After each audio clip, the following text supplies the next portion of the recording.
Coming up on Backchecking the Bolts. One thing I want to talk about real quick is the NHL salary cap. It's going up this year. It's going to be up approximately $10 million. But with as many regional sports networks that are going out of business, that are going bankrupt, it's starting to affect more hockey teams. Could that have a negative impact on the salary cap? We've seen in baseball it's countless teams now that have lost their local television deals. They've had to go through Major League Baseball. The NHL is not far away from having to find certain options for some teams, especially teams in the Midwest where Bally's just has gone belly up. Welcome to Backchecking the Bolts. Backchecking the Bolts is your cup of coffee to get you the latest on the Tampa Bay Lightning. Join host Jason Linkus and the managing editor of Raw Charge, Justin Godfrey, as they break down the Lightning's most recent games and go beyond the highlights, telling you what the box scores didn't. It's time to drop the puck. Welcome to Backchecking the Bolts. It's May 31st, 2026. The Stanley Cup Finals is upon us. It starts on Tuesday. Hi, everybody. I'm your host, Jason Linkus, and as always, I'm joined by Raw Charge's managing editor. He's Justin Godfrey. You can read him each and every day at www.rawcharge.com.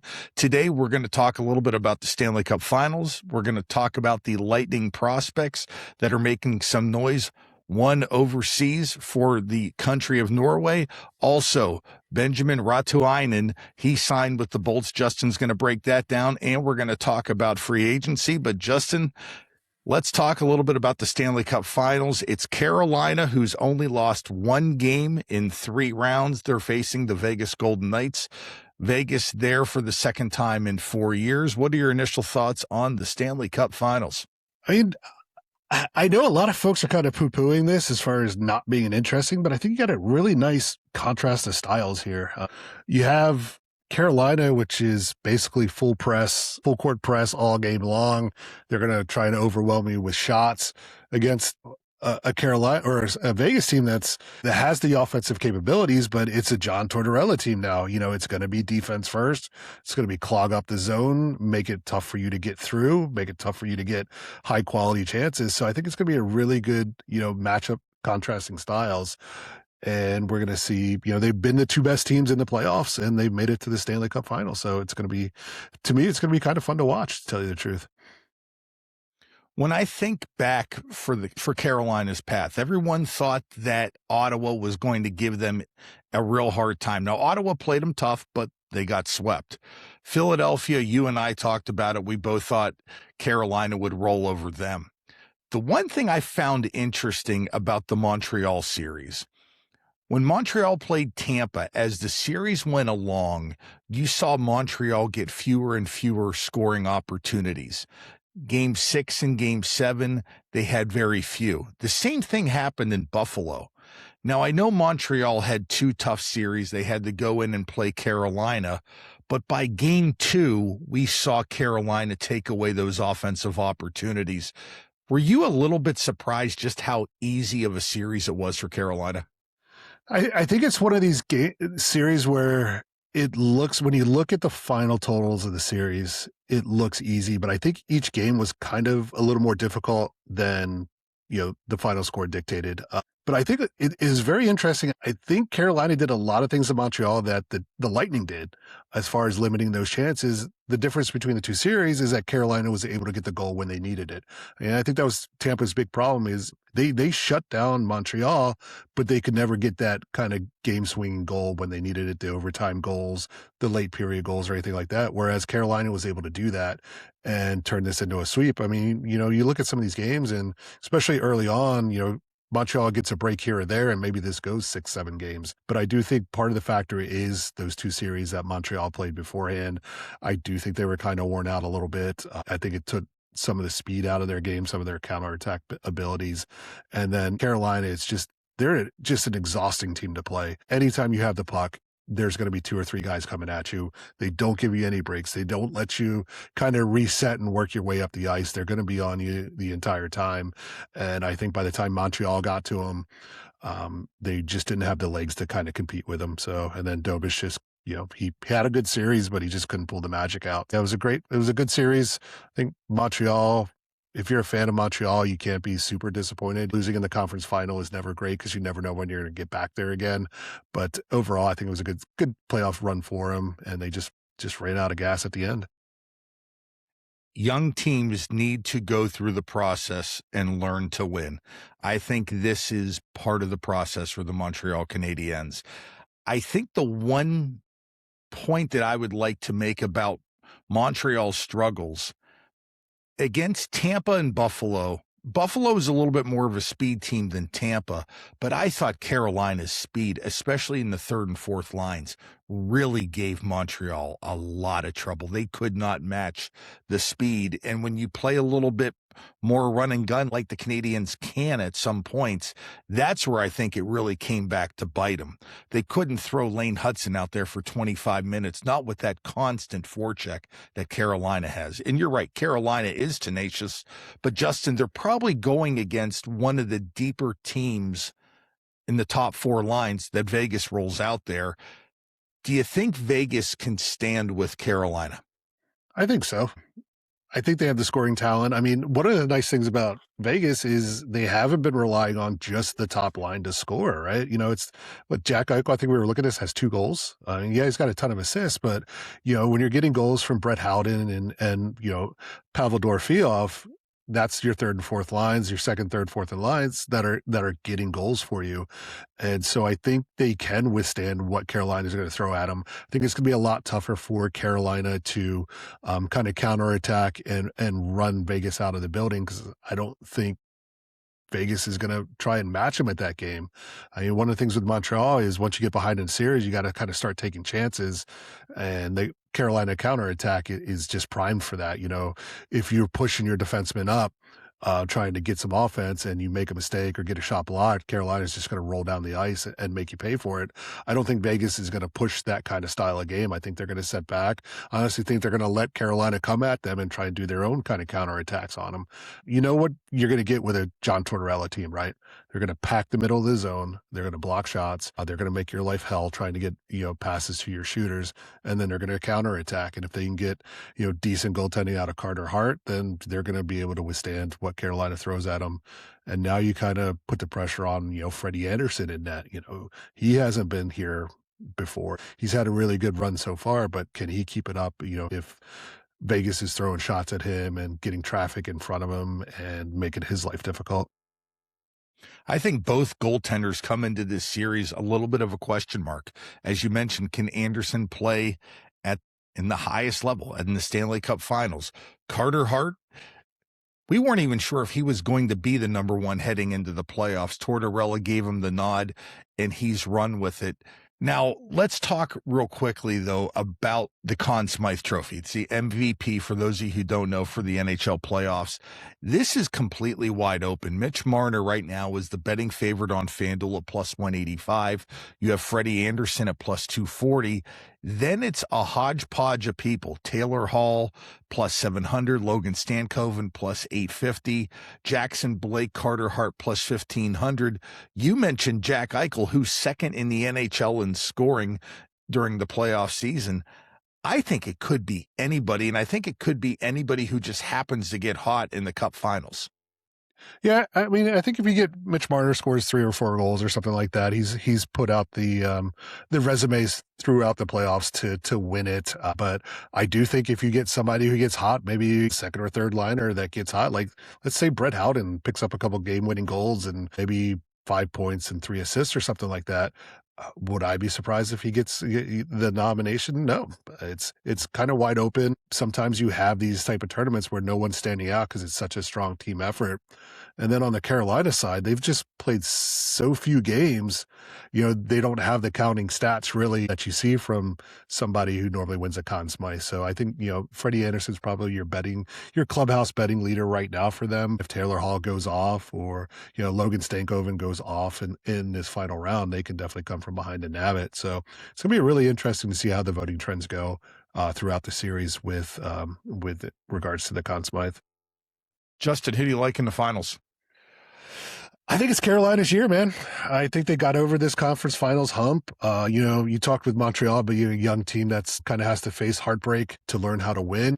Carolina's been in that boat for the last few years. They've had really good teams that just haven't seemed to get over the hump.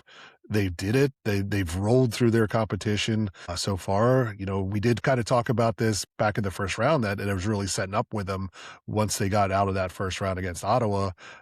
They got Philly, which was, a team that they just overwhelmed. And then, we kind of talked about the Atlantic teams beating each other up. So even if it had been Buffalo that had advanced against them, I think you would have seen a similar outcome. So I think Carolina's kind of rolling. They got the confidence right now. They're getting really good defensive play in front of Anderson. I think Keandre Miller's been really, really good in these playoffs. And I think he could be kind of a dark horse Conn Smythe candidate as well. He was a great pickup in the offseason for him, made that defense so much better. And I think they just kind of got the magic rolling and going to have some barbecue out of the Stanley Cup this summer. Some vinegar-based barbecue if you're going for Carolina style. Full Not Carolina my style. I'd much rather have the KC style. Yes, I know you're a KC fan, but so 100%. So what about you? What do you shout out to my friends at Q39. Hey, just as so everybody knows, I actually buy the barbecue sauce at the location in Overland Park, stuff it in my steel-toed boots, and I fly back home with it. That's why I have about 6 jars at all times. Yes, if the power ever ends in the Lincoln's household, then you can always feast on barbecue. So yeah, damn right. What about you? Who are your thoughts on this series? Who are you going with, sir? I actually like Vegas. The numbers say Carolina. If it's a short series, I think Carolina's winning this. The longer the series goes, I do think Vegas's depth and the Vegas's forecheck will give Carolina some problems. I'm not sold on Freddie Anderson as a big-time goalie. He's played extremely well. But I just think that Vegas knows how to win. For whatever reason, this team just slept-walked through a third of the season. They hired Tortorella as coach. It woke them up a little bit. They're playing good defense. They're coming off of a tremendous sweep of the Colorado Avalanche. Now, the Avalanche were a little bit shorthanded. Cale Makar, even though he came back in games 3 and 4, I don't think he was anywhere near 100%. Hey, if I'm going to throw some money on them, and I probably will, I'm going to put it on the Golden Knights. I think Golden Knights in 7. It's going to be a great series. But I said before, if it's a short series, it's Carolina. I think Carolina's speed will overwhelm them. The longer the series goes, I think the depth of Vegas will give Carolina trouble. Yeah. I think one thing Vegas has going for him is, Tortorella has coached in the Metropolitan for the majority of the last few years. So he's familiar with this team and the way they play. And I think that gives him a little bit of an advantage that, a West Coast team maybe wouldn't have against Carolina that hasn't seen him much, other than the token 2 games they play each year during the regular season. So I think, he can kind of speak to them and he can coach to them as far as this is what, Brenda Moore wants to do. This is what they're going to do to you. And yes, you really can't handle it until you see it live in action. So I think maybe Carolina has the edge in game 1, but I think they'll adjust pretty quickly. Like you said, Vegas has been through these wars before. They still have quite a few folks from, their Stanley Cup runs in the past. So it'll be interesting to see what experience does against a Carolina team that doesn't have a lot of Stanley Cup, experience.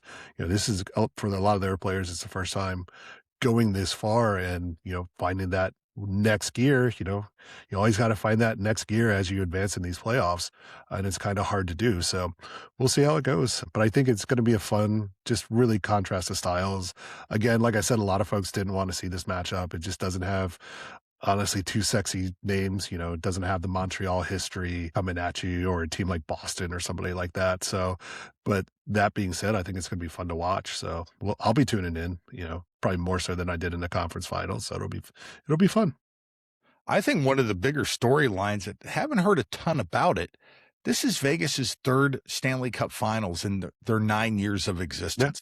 Yeah, that is remarkable, considering this franchise 10 years ago did not exist. You have to give them a ton of credit. And they've gone through a lot of head coaches for a franchise that's had that much success and has only been around for 9 years. Yeah, I think they're kind of the model of the modern team where you just don't have loyalty to your coaches or your players. I don't want that to sound like a bad thing. I was like, I think you have to replenish your roster consistently, and you can't get stuck up in nostalgia and keeping players around just because they helped you win a Stanley Cup here or there. I mean, Vegas is almost ruthless when it comes to, bringing people in. The Lightning get a lot of flack for the way they've managed to stand the salary cap. And you look at a player like Mark Stone, who seems to always get hurt at an opportune time for them to add some salary here or there, which has kind of been negated a little bit with the playoff salary cap rules. But still, they just find a way to win. And you talked about them sleepwalking kind of through the regular season. It reminds me of Florida last year, that just kind of made their way into the playoffs. Now, granted, Vegas did win their division, but it was almost a wild card like division. It was the pillow fight division in Connor McDavid's words. But they turned it on, and I think Torts has a lot of credit for that, because I think it's kind of hard to switch gears from time to time, but you bring in somebody like Tortorella, who is not going to let you slack for a second out on the ice. And it like you said, to use your words, to lit a fire under him. And you kind of need that motivation to kick it into gear. And they've kind of struggled in their first round. It wasn't a clean series for them. Since they got out of that first round against Utah, they've been pretty much, rolling almost as well as Carolina has. I think it was Utah's speed that gave them some issues. And I think that's one of the things that Carolina possesses that will give them some trouble. And I had mentioned it before, Justin. I think the goaltending question marks are going to have to be answered in this series. I think either it's going to be Carter Hart or Freddie Anderson disappoints and one raises their game. I'm just not sure which one that is. I think Hart is the more talented goalie. So that's why I'm going to go with Vegas. Can we bet on the number of goalies used in the series and take the over 3.5? I mean, I wouldn't be surprised. I would go over 3.5. I'm not taking the under on that one, because I wouldn't be surprised to see either one of them, benched for a game, to tell you the truth. And maybe you get Busey, in a game, and who's Aiden Hill now backing up Hart? I don't even know who their backup is, to tell you the truth, but I think it's Aiden Hill. So I wouldn't be surprised to see either one of them, have a game where they give up 5 or 6 goals and then questionable to start the next one. So, and we know, Lightning fans know Tortorella's not scared to yank a goaltender, John Graham. And neither is Brind'Amour. Brind'Amour is another coach who's not afraid to pull a goaltender when he sees a goalie and says, hey, he just doesn't have it tonight. Right. There's so many coaches that'll let that guy give up 6 or 7. Brind'Amour and Tortorella are both two coaches that'll say, hey, you don't have it tonight. I'm putting option B in. You gave up 3 in the first period, or you're not seeing the second period. And then how does a goaltender bounce back from that? Like, if you're Freddie Anderson, if you have a bad game, can you come back? Say if you have a horrible game 3, can you come back in game 4 and refocus? It's kind of tough sometimes if you haven't been at this level with the pressure that's going to be on you. So, I think there's a lot of little subplots that are going to play out over the next 2 weeks to see, who is eventually crowned the Stanley Cup champion. Justin, let's talk about some of the Bolts prospects. Benjamin Rautiainen signed a 3-year deal with the Bolts. Tell us about that contract and a possible stipulation in there that could send him back to Finland. Yeah, we're trying to get some clarification on what his status would be for next year. So yes, he signed his entry-level contract. Kind of surprising, since he does have another year, or did have another year under contract with Tappara over in the Finnish league in the Liga. Now, doing some research, saw some conflicting reports. One said that the Lightning bought him out of that contract, which is a possibility. They can go to Tappara and say, hey, we want him to come over, what's the price point to buy out the remainder of his contract. But there was another source, and I think the Tampa Bay Times talked about it, is that if he doesn't make the Lightning out of training camp, and he will be at training camp to kick in this year, that he can go back to Tappara instead of going down to Syracuse to play next year. He is going to be 20 years old, but as an international draft, he would be eligible even if he was still 19 to go down to the AHL if he didn't have that contract with Tappara. So we're trying to figure out, we're going to be digging into that to see if we can get some clarification on what his status actually is. But it is interesting that they did choose to sign him this summer. The fact that he did have another year left. The Lightning are really cautious with their prospects, especially their European ones. And with him being just 20 years old, I know there's a lot of thought, especially, on my side, that they would give him another year to see if he could duplicate that success that he had this year, where he was the first 70-point guy, first player to break 70 points since I think Saku Koivu, like in 07 or 08. It's been a long time since somebody broke 70 points. So we'll see what happens. You know, he's going to get a shot to make the team out of camp. He's going to have a really, really strong training camp to make this team, I think, just with the Lightning's general regard for their prospects. And we spoke a couple of weeks ago about it, you know, with what happened with Connor Geekie. You know, we were talking about Sam Riley at the time. Are they more cautious with their prospects now because they don't want them to struggle at the NHL level? So we'll see. Now, that being said, if he does end up in Syracuse, the Crunch are going to have a hell of a team next year with some of the prospects coming through. You know, we talked about Sam O'Reilly 2 weeks ago. He's going to be on that team. Ethan Sesta, who was their second round draft pick last year, he's going to be eligible to play in the AHL. Connor Geekie could still be down there. You know, Jacob Pelletier could still be down there. So you're having some of these young players come through. Noah Steen, who we'll talk about in a minute or two, is going to be on that Syracuse team in all likelihood. They're putting together a nice little group of prospects that we probably haven't seen with the Lightning in Syracuse since that original Tampa Cuse invasion with Tyler Johnson and Alex Killorn and Andre Palat back in, you know, the 2010 to 2013 era. So it's going to be really interesting to see some of these prospects come through. And that's not mentioning the guys that have already been there, like Dylan Duke, who's going to be fighting for an NHL spot. So I think if you're a Crunch fan or if you're a Lightning fan who likes their prospects, next year's going to be really fun in Syracuse. You had mentioned Sam O'Reilly. He's going to be playing for the Memorial Cup. I believe they're playing tonight. But you also had mentioned Noah Steen, who scored a pivotal goal for Norway in their bronze medal clinching victory over Canada. Tell us a little bit about Noah Steen and where he projects within the Lightning organization. Yeah, so he signed his entry-level deal this year. He had been playing over in the Swedish Hockey League, the SHL, and he was kind of one of these guys who was on the radar a little bit. He was a seventh-round pick in 2024 for the Lightning. Anytime you're drafting somebody 199th overall, he's not going to be an immediate prospect for you, but he's played over there in the SHL. He's done all right last year, 2025-26. He had 12 goals and 10 assists in 52 games, which isn't bad for a 20, 21-year-old, which is what he is. But he really made his statement in this World Championships this year. And after the SHL season ended for him, he did come over and play with Syracuse for a handful of games. He got into 5 regular season games, scored a goal, a couple playoff games without recording a point. But since he went over there to play with Norway, he's got 7 goals for them, which ties him for the tournament lead. So he's got 7 goals in 10 games. And like we said, he scored that overtime goal against Canada earlier today to give them that bronze medal, which honestly, Norway hasn't won a medal at all in any IIHF major event, in their history. So that's a pretty big goal. And the Lightning have been kind of farming some of these European leagues to get prospects like Steen out of the way, or Steen into the system. Emil Lilleberg is another one. He's Norwegian as well. So, they're kind of getting to some of these second-tier European countries that haven't been huge hockey hotbeds lately, and they're finding some talented players. So it's going to be fun to watch him, see how his skills develop in the AHL next year. He's probably going to be a second, third liner for the Crunch, but he's got some offensive skill. He plays a solid defensive game as well. So he's kind of that prototypical Lightning prospect that plays the 200-foot game. Justin, free agency starts July the 1st. Everybody knows who's a Lightning fan that Darren Radish is the big name. Are they going to be able to re-sign him? And if they do, at what number? There are some reports out there that Radish is looking for a deal in the $8 million range.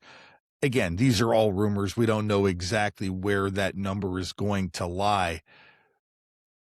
But the longer this goes, the more likely Radish is going to take this to free agency. The fact that he hasn't been re-signed, there's a month left, there's still plenty of time, but the fact that he hasn't re-signed, do you think that's a pretty good indication that he's going to free agency? And I'm going to ask a two-parter. Do they trade his rights to try to get something for him? I think they're going to negotiate right down to the wire. I'm pretty sure they're both aware of what's on the table. Julian Brisebois mentioned, they've come up with a couple different, they laid out a couple different scenarios for him to resign. he's asking for what he's asking, which we don't know what it is. Will he take less to stay in Tampa? There's a long theory that people just don't like to move. If they can get within a couple $1 million, saves them the hassle of hiring a moving company and upending his family. That being said, I'm still in the camp of he's got to take it to July 1st. Or at least, as close as he can. I know there's no more negotiating period, but we all know that there's some undisclosed tampering that goes on with these things. These guys know what's happening. Yeah, the back channel negotiations that they pull off, to see what the interest is out there. So I don't think they trade his rights. Just because I think they want to go as far as possible and give him the option of that 8th year. Again, they're the only team that can offer him that extra year. And yes, it's kind of funny to say that with a 30-year-old player, but if you can shave off $2 million off of the cap hit, by the time he's 38, now you're in a place where you're probably not going to buy out, or you can buy out that contract without such a huge hit. And if giving him that 8th year or that 7th year helps lower your annual cap hit, then that's an option that they still have on the table. That being said, Radish has got to kind of test it out there. He's got to see what a team like Toronto or a team like San Jose maybe can throw at him, and if they can wow him with $9-10 million, then good luck, have fun, enjoy California or enjoy Toronto and wherever he ends up. I think this goes to the end. That being said, Brees Wild's always managed to kind of find ways to do this stuff. So I wouldn't be surprised if we have an announcement, before this post that, hey, the Lightning came to an agreement with Darren Radish. It's like, but I think it goes to July 1st, and I think he signs himself a very handsome deal. And I'm probably 60-40 right now that he goes somewhere else. So I think that's where my percentages sit right now. Justin, when you and I were talking before the podcast, you threw out a couple names that you thought the Lightning could have some interest in. One is Colton Sissons. Colton's been around for quite some time. I believe he's 32 years old, not making a lot of money, but he fills that depth center position quite well. What do you think it would take to get Sissons? Do you think a couple million? I'd be like a two-year deal, $2.5 million per, something like that. We wrote about it last week. He was one of those players that I popped out. He just kind of fits what the Lightning are looking for in that fourth line role. I mean, he can kill penalties. He could win faceoffs. I think at one point in the playoffs, he was at like 70%. In the circle, and I think he was well over 50% for the regular season this year. So he's not going to be super expensive. A lot of people are talking about Michael McCarron up in Minnesota. He's on the free agent market as well, but I think he's going to get a pretty decent deal. I think he's going to get a 4-year, fairly healthy deal. So the Lightning maybe don't want to allocate that much money to a guy who's going to, kill penalties, play fourth line minutes, whereas someone like Sissons is experienced in that role and can fit that for a couple million less a year. So he's kind of one of those players that I would keep an eye on. If you're watching with interest the finals here, he'd be a guy to kind of keep an eye on, see if he'd fit in. What about Jack Roslovic? I think that he would be a third line type of player the Lightning could go for. He's making $1.5 million right now, but he's probably going to command about 4.5 in the open market with the rise in the cap. Knowing in a couple years you're going to have to re-sign Kucherov and possibly Vasilevsky if you decide you want an older goaltender, which I'm imagining they probably will unless there is a decline in his game. That sort of allows you to sort of bridge that gap a little bit with a guy like Roslovic. Yeah, I think if you can get Roslovic on like a 3-year deal or something like that. He's 29 now, I believe. He signed really, really late last year, and he was one of those guys I was wondering if the Lightning maybe reached out to fill kind of that second, third line winger role that they still, they were hoping Bjorkstrand would kind of step into that role. He's a right-handed shot, something that they kind of lack on the team right now. He's a guy who can score some goals. He had around 20 this year or something like that playing in Edmonton. So I think he could kind of fill a similar role that Bjorkstrand did while he was here at a fraction of the cap hit. I know right before we went on air, we kind of took a look on Evolving Hockey at their contract projection tool.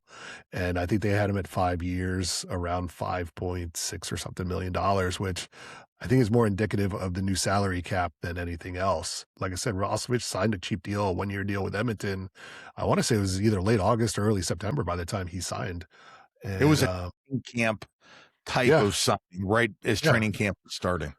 That means every team in the league had a chance to sign him last year and chose to pass him over. And I think he kind of made some people look bad. So I would love to see, I think he's got a skill that would fit in with the Lightning. I think he would get a shot at some top power play unit time. I think he was on the second unit with Edmonton, which still isn't a bad unit to be on. It's kind of like the Lightning. They got a lot of top end talent on that team. So it'd be interesting to see him in a Lightning uniform. I've talked about him in the past. I know at some trade deadlines I've looked at him, but I think if you can get him, it's like 3 years. I don't know if I'd pay more than $4 or $5 million for him, just because I don't know if that's the best use of their money right now. If he's interested in coming down here, you always got that good old state of Florida state tax advantage, but we'll see how it goes. Justin, you're Julian Brisebois. You could fill one position. I'm not saying a player, but a position to address on this roster. What position is it? I think it's second line winger. I think that's something that's been plagued him for a couple of years now. Like I said, I think Bjorkstrand was brought in to be that replacement, and it just, for whatever reason, didn't pan out. So I think you can find that center depth within your organization. I don't know if you have any face-off specialists or anything, but I think you need that guy that can get you 20 to 25 goals on the second line that doesn't have to play with a Kucherov or a Braden Point to put the numbers up.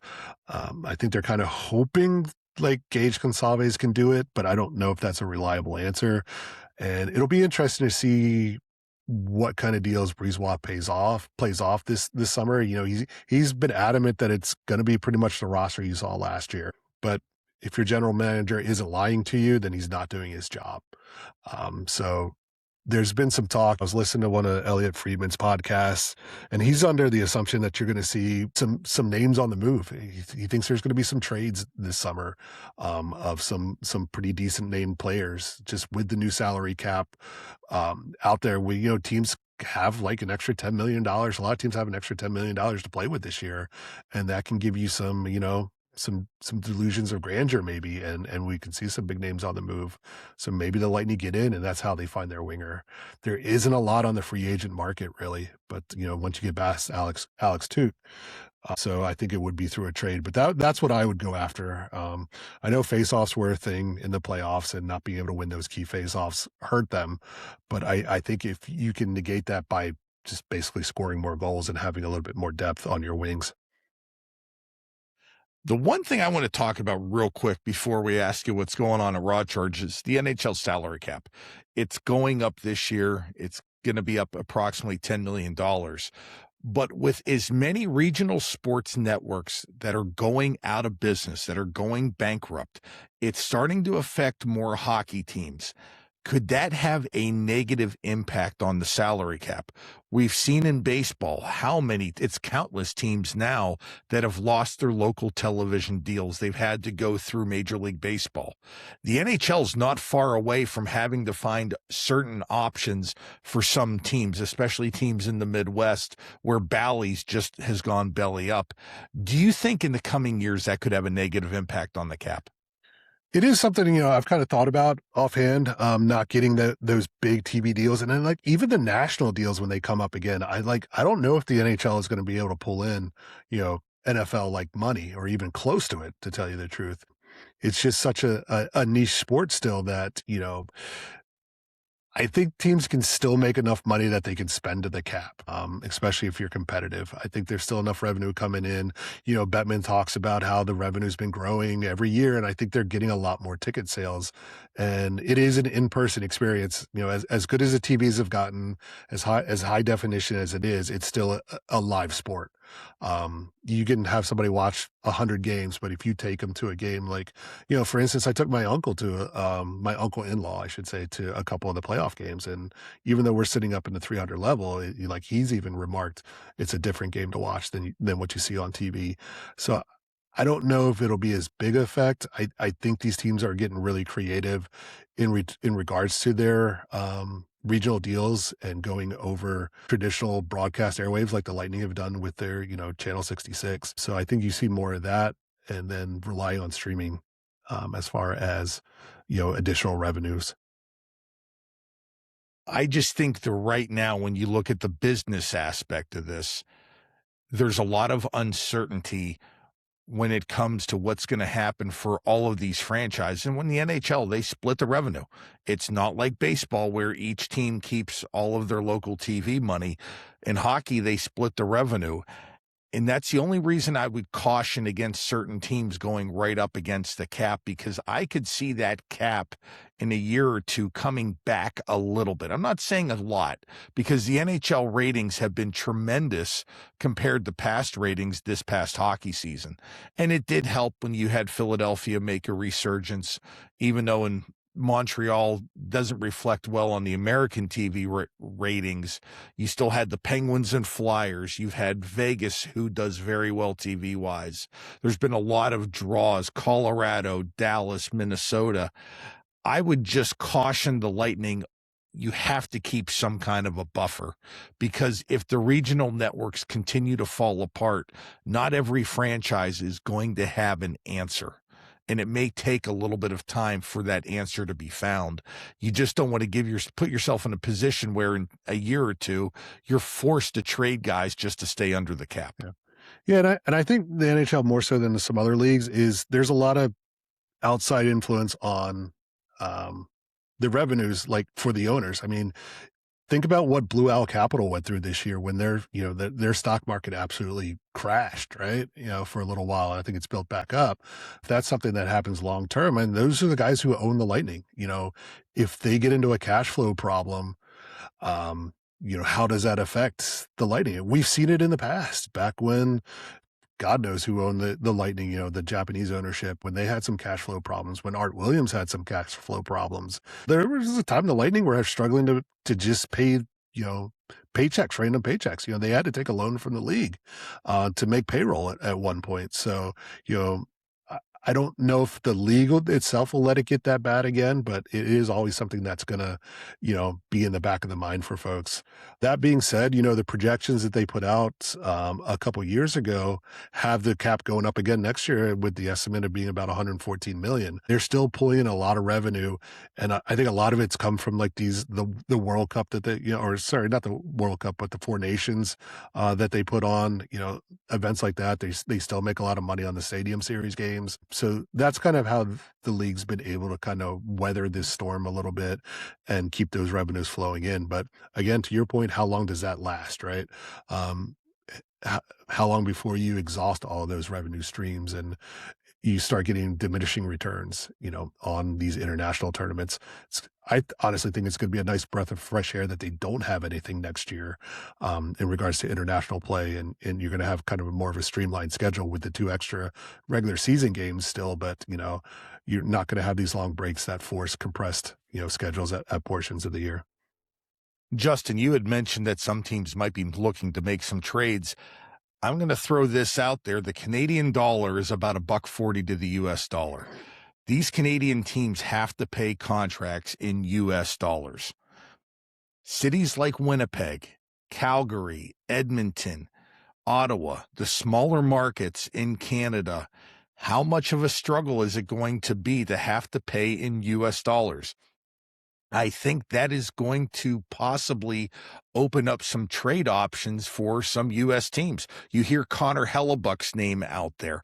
Do I think Winnipeg wants to trade him? No. Finding a number 1 goaltender is tough, but they are exploring options. And I think part of that has to be, hey, we got to pay, we owe this guy $8 million, but once we actually pay him in our currency, that $8 million is really 10. And you have to do that with every single player. And I think because of that, you might see the Ottawas, Winnipegs trade some guys you wouldn't necessarily think.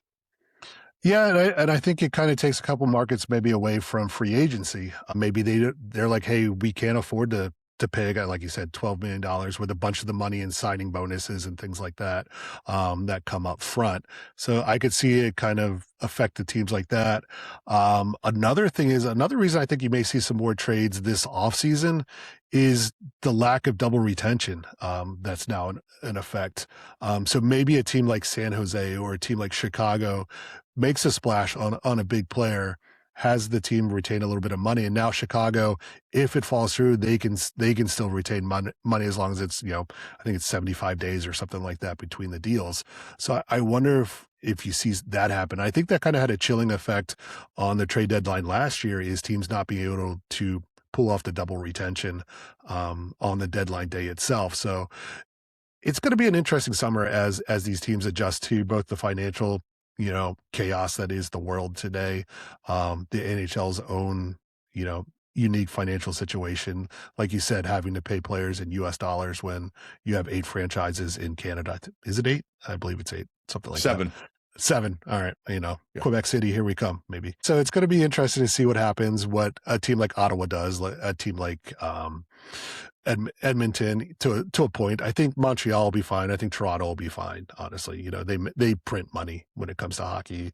Edmonton, kind of iffy there, but Calgary, Winnipeg are the two that you keep an eye on. And the same goes for maybe a team like Columbus or a team like Nashville that, it's not a traditional market. Yes, you do all right, but what happens when you're not good and fans stop showing up? I think more so out of any other league, the NHL relies on that box office, and if fans stop showing up because your team's not good, how does it affect the rest of the league when you're sharing all these ticket sales? So it's always fun in a way to see how these outside influences play on teams that you don't think about when it comes down to just, stat on stat kind of deals. This guy scores 30 goals. He makes this much money. Justin, tell us what's going on at Raw Charge. I think we're going to start tackling some more free agents, some potential free agents for the Lightning this week. We'll be keeping an eye on the Stanley Cup as well, but I think it's kind of start turning towards free agency, maybe even some draft talk. I mean, the Lightning do have a halfway decent pick in the second round. I think they're drafting 59th overall, which is right around the same area they were last year when they took Ethan Sesta. So we'll be looking at some potential prospects there, and just kind of keep everybody up to date on the good old hockey world. Hi, it's Jason. I'm jumping on here at the tail end. We're having some technical difficulties, so I just wanted to come out and say, one, we appreciate all of the support for the podcast. Please like and subscribe to each and every episode. You can catch Justin each and every day at www.rawcharge.com. I'm Jason Linkus. Thanks for listening. Thanks for watching, and go Bolts.